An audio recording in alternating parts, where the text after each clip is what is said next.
Escola de Santa Gertrudes permanece fechada desde o ano passado e alunos são acomodados em creche. Após reclamação de mãe em rede social, equipes estiveram hoje cortando mato em pleno primeiro dia de aula. Vereadores de Rio Claro também voltam do recesso em sessão que teve troca na liderança do governo na Câmara. Ao vivo no estúdio, vamos falar das características e consequências das doenças causadas pelo Aedes aegypti. Projeto de lei quer proibir fumar dentro do carro para não prejudicar a saúde de quem está no veículo. Ouvimos um especialista e as pessoas nas ruas. Eu acho que essa lei é um absurdo. A exposição à fumaça de cigarro passiva, seja no carro, seja em ambientes próximos, de você inalar aquilo, você fica com a incidência maior, com o risco maior dessas doenças. E para fechar, vamos mostrar um pouco do que pensam os youtubers, jovens que conseguiram seguidores e dinheiro com vídeos que viralizam na internet. O Rio Claro Notícias desta terça-feira começa agora.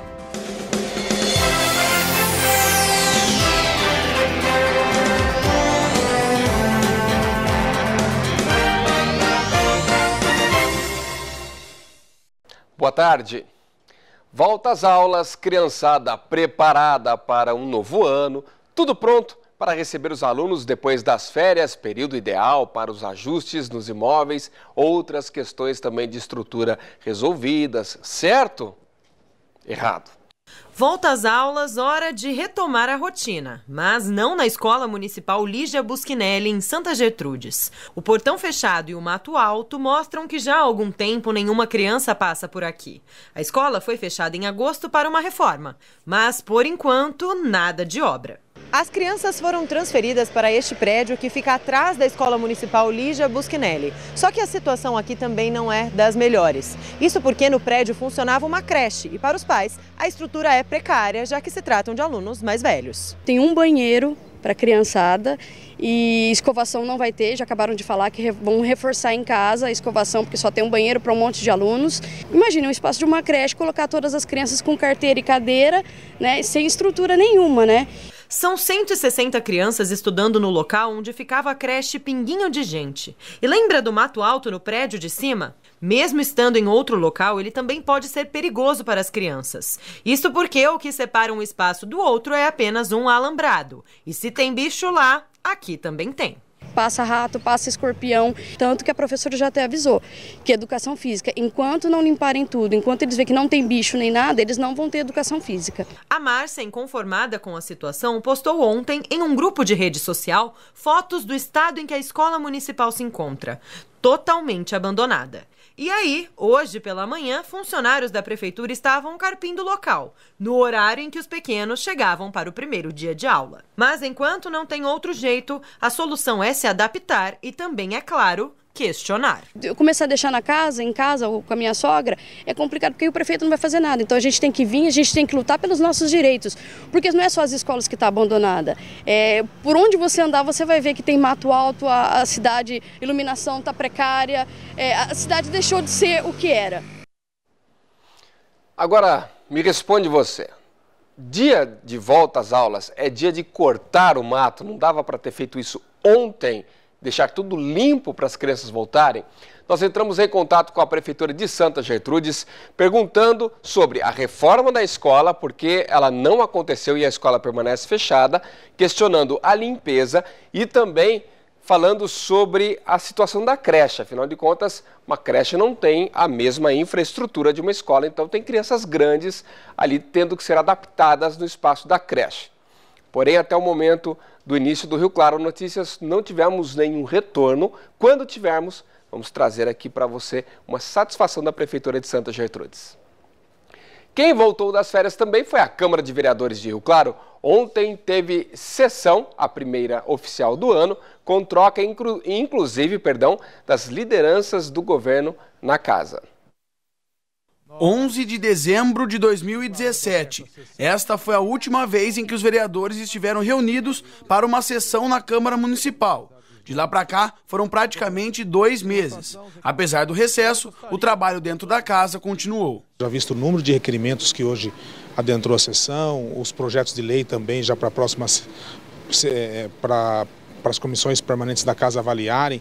Então é um volume de trabalho que se deu nesse tempo que o plenário ficou parado. Diversos requerimentos foram apresentados e aprovados, e uma coisa chamou a atenção.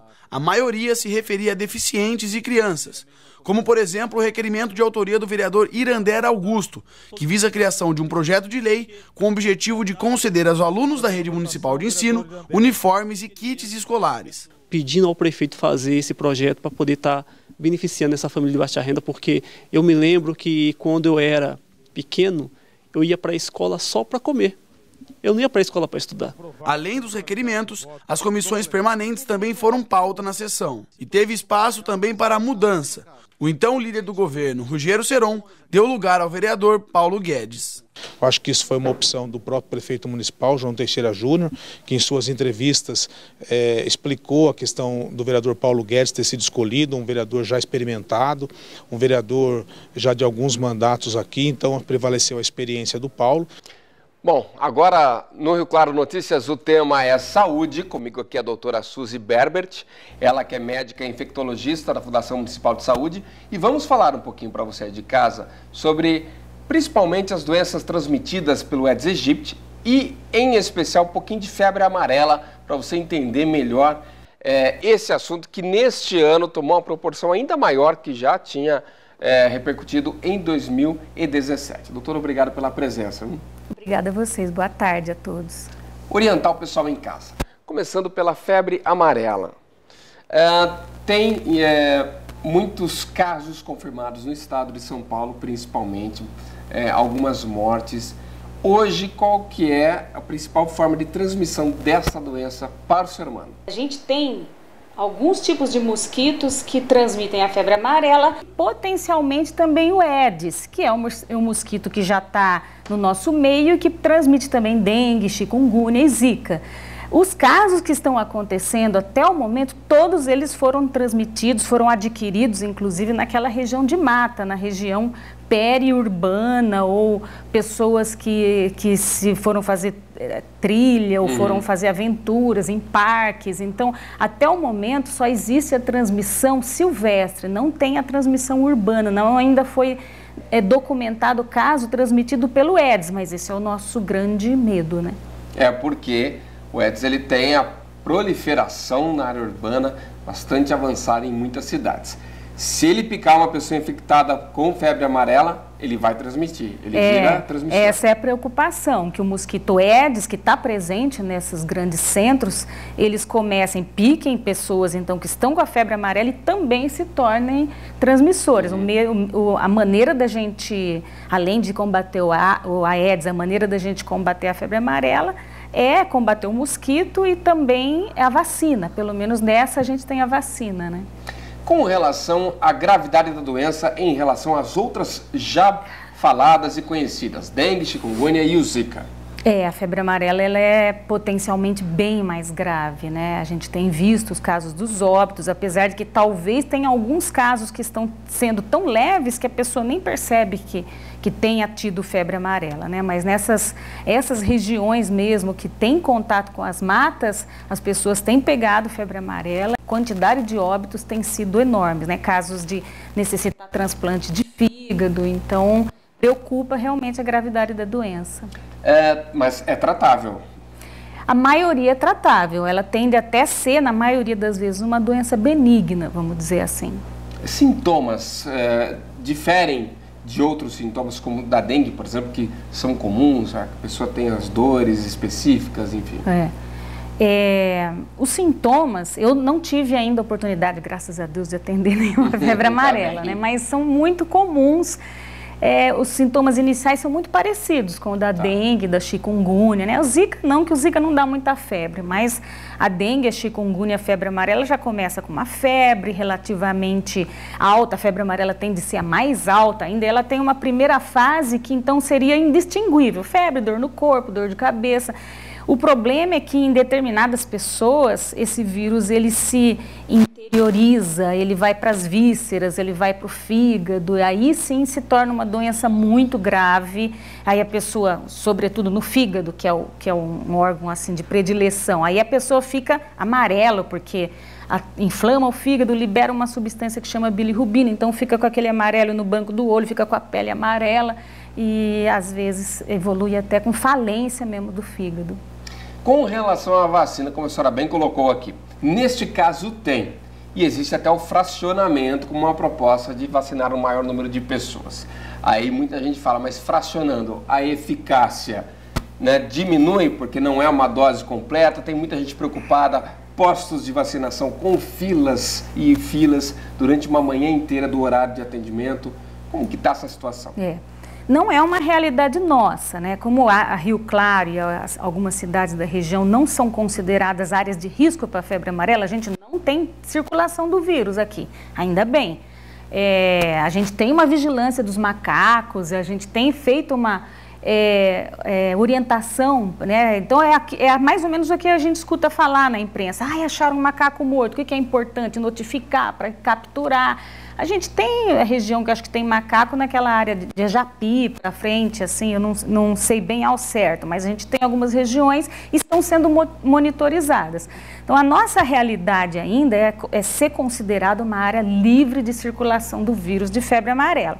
Então aqui essa tática de fracionar a vacina ainda não foi colocada. Nós ainda estamos usando a vacina inteira e ela só é indicada para quem for se deslocar para as áreas de risco. Se eu estou na cidade, se eu não vou viajar, se eu não vou para o mato, se eu não vou me deslocar para essas regiões onde está tendo febre amarela, eu não tenho que me vacinar. E também, assim, mesmo se eu for para algum lugar, que eu vou, assim, só na região urbana, a gente também tem que ter um pouquinho, assim, não precisa de pânico, tem um pouco de cautela. Tem que lembrar que a vacina também tem efeitos adversos graves. Então, quando eu preciso tomar, o vírus está chegando perto de mim, olha, eu vou ter que tomar vacina, porque é melhor enfrentar o efeito colateral, que é bem pequeno da vacina, do que enfrentar a doença. Mas eu procurar tomar a vacina sem ter uma necessidade, muitas vezes eu estar me expondo a um risco desnecessário. Agora, resumindo, para a gente evitar de uma vez por todas a proliferação, a presença da febre amarela em maior volume nas cidades, eliminar criadouro. Isso, eliminar criadouro. Eu também... no final a gente se perde às vezes um pouquinho aqui, mas eu esqueci de falar da vacina fracionada. Os estudos realmente mostram que a eficácia é a mesma. É a mesma. A gente só não sabe se o tempo de duração dela vai ser o mesmo. Talvez até seja. Mas assim, o que a gente tem que fazer é pensar em eliminar o mosquito, porque a gente não é só febre amarela. Aliás, graças a Deus, como eu estou falando, espero não atender casos de febre amarela em Rio Claro, mas a gente tem que lembrar que a gente já tem casos de chikungunya, ele é autóctone, já tem vírus chikungunya circulando em Rio Claro, já tem vírus da dengue. Então, quando a gente fala de eliminar o criadouro, de eliminar os criadouros, de eliminar o mosquito, a gente está ampliando a nossa prevenção, né? Não é só a febre amarela. Isso é muito importante, a população ter consciência e colaborar, né? Não tem motivo, eu falo até assim, puxa, grande disposição que tem para às vezes acordar cedo, que tivesse essa disposição para realmente estar olhando em volta, tirando 10 minutos para ver onde é que pode estar acumulando água, onde pode ter criadouro do mosquito, está ajudando a gente nisso. Legal. Doutora Suzy, muito obrigado pela tua entrevista, pela tua participação com as informações importantes com relação a essas doenças e o alerta para a população. Alerta e orientação para o pânico também, que no momento não há necessidade de correr atrás de nada, né? Vai devagar só se realmente for para uma área de risco. Muito obrigado. Exatamente, obrigada. Olha, a seguir tem Mercado Imobiliário aqui ao vivo no Rio Claro, notícias com informações sobre locação para estudantes. E ainda o polêmico projeto de lei que quer proibir o fumo dentro do carro. Os detalhes já já.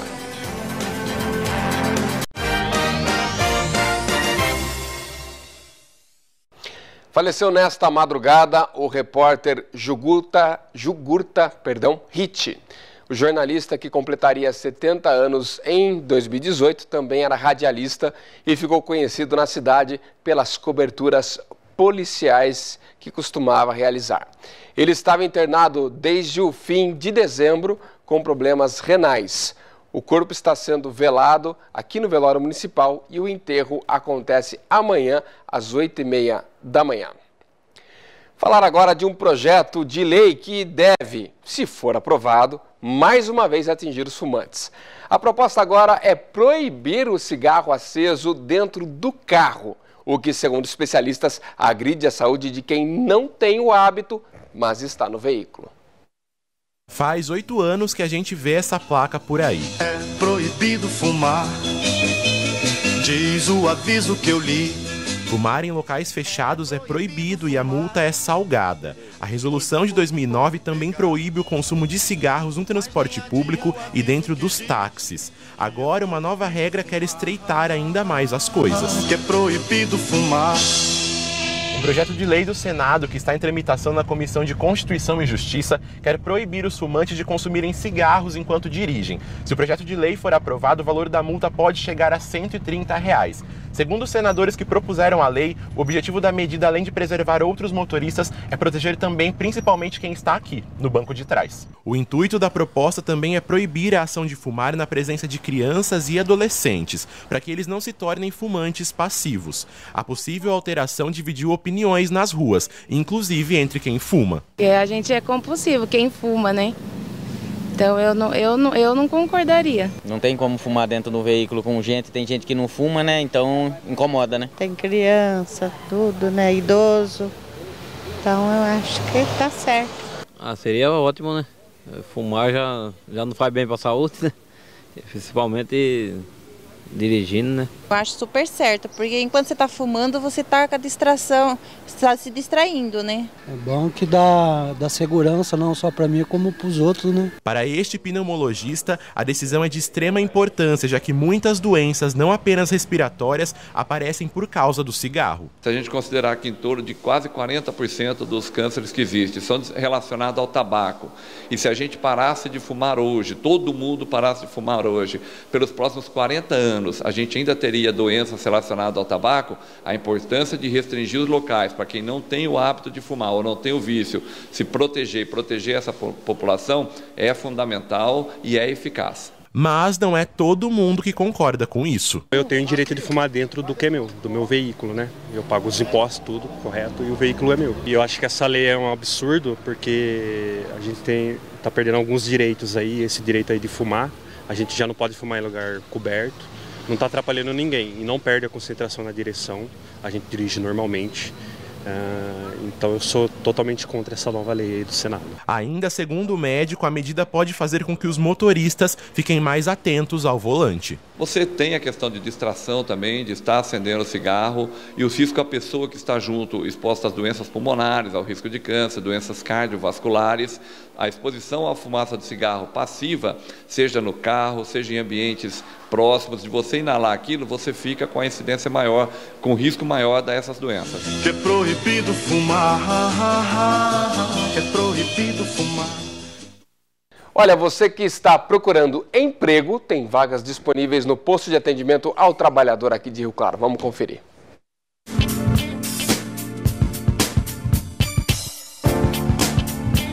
O posto de atendimento ao trabalhador oferece hoje as seguintes oportunidades: analista de logística, cozinheiro geral, orientador social, empregada doméstica, encarregado de obras, nutricionista, padeiro, pedreiro, professor de artes e repositor de mercadoria.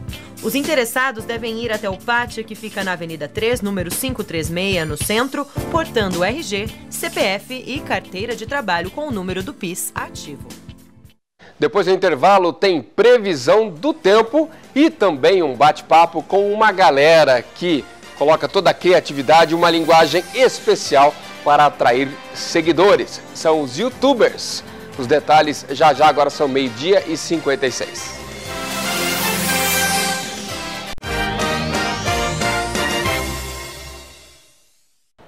De volta com Rio Claro Notícias e tem opção de curso profissionalizante na Associação Assistencial Pão dos Pobres. O Pedro Gaspar traz as informações. Olha, são mais de 55 anos da entidade, atuando com famílias em áreas de risco e também vulnerabilidade social. E eles também agora estão com alguns cursos com inscrições abertas, então por isso agora eu converso com a Ariane Carnaúba, que é assistente social aqui da entidade, e tem mais informações para a gente. Olá, Ariane, quais são os cursos com inscrições abertas agora? Sim, no momento nós temos corte e costura, pintura, artesanato e crochê. Todos os cursos são gratuitos, as inscrições estão abertas até meados de fevereiro, final de fevereiro, da 1 às 5. A pessoa vem, traz RG, CPF, comprovante de residência, faz uma ficha de inscrição e nós vamos colocar a data para o final de fevereiro, mais ou menos, para começar os cursos. E quais são os outros trabalhos, Ariane, que vocês desenvolvem com essas famílias, além dos cursos? Sim, nós trabalhamos com as famílias carentes de Rio Claro. Nós oferecemos um serviço de proteção social básica, que a pessoa vem aqui no plantão social, nós acolhemos, tem a fase da escuta, vejo a necessidade da pessoa, faço encaminhamento se necessário, e após isso nós temos a oferta de oferecer esses cursos gratuitos, a pessoa escolhe um curso ou até 2, se for o caso. E nós trabalhamos também fortalecimento de vínculos com essa pessoa, com a família, por um período, até que essa pessoa esteja apta a voltar para o seu seio familiar com uma estrutura melhor para poder desenvolver o seu trabalho dentro da sua família. E para cuidar de todo esse pessoal que vocês ajudam, vocês precisam de voluntários, né? Sim. Quem também quiser pode vir fazer uma ficha de inscrição para ser voluntário aqui nos Pão dos Pobres. Nós temos diversas atividades que são desenvolvidas no decorrer da semana. Então, a pessoa vem, nós apresentamos a casa, o serviço, e ela pode escolher o que mais lhe interessar como voluntária aqui dentro. Precisa ter tido algum tipo de experiência ou de contato com entidades anteriores? Não. Aqui não precisa de experiência. A pessoa vem, nós vamos ensinando e no dia a dia ela vai desenvolvendo o serviço que ela escolher. É bem fácil ser voluntário aqui, não tem muito segredo não. Ok, então, Ariane, muito obrigado pelas informações. Olha, só reforçando para você, então, quiser mais informações, a Associação Pão dos Pobres fica na Rua 8, número 1725, no bairro Santa Cruz. Você também encontra mais informações pelo telefone 3534-3402. Pedro Gaspar, de Rio Claro. Hora da previsão do tempo aqui no Rio Claro Notícias. Dia de sol em todo o interior do estado, mas com a presença de algumas nuvens, sim, já que elas vêm em parte da capital e do litoral, onde já houve mudança de tempo nessa terça-feira. Por lá, o tempo fechou, muita nebulosidade e chuva na região ali da Grande São Paulo, principalmente. Aqui, por causa desta nebulosidade, as temperaturas não sobem tanto quanto de costume para um verão, para o início do mês de fevereiro, como sempre acontece. Isso porque esse friozinho prevalece principalmente à noite com essa variação de temperatura. Vamos ver aqui, ó, Cordeirópolis, 28 graus de máxima, não é muito, e 17 na próxima madrugada, próxima noite. Em Rio Claro, máxima de 30, mínima de 18 graus, essa pequena mudança e variação entre Cordeirópolis e Rio Claro. Rinolândia, por lá 30 de máxima e à noite cai até um pouquinho mais, 17 graus, ficando uma noite mais tranquila, mais fresca, bom para dormir. E para encerrar o Rio Claro Notícias, vamos falar agora de uma galera que realiza um trabalho diferente, que já caiu no gosto, nas graças dos internautas. São os youtubers, que buscam ali numa linguagem toda própria e também através de atividades que chamam a atenção do público, conseguir aí seguidores e automaticamente um bom dinheiro. Faz um tempo que a nossa vida não é mais a mesma por causa da internet. O que muita gente nem imagina é que dá para ganhar uma grana boa falando de assuntos do cotidiano e influenciando pessoas. É isso que os youtubers fazem. Essa profissão tem crescido a cada dia no Brasil e movimentado muito dinheiro.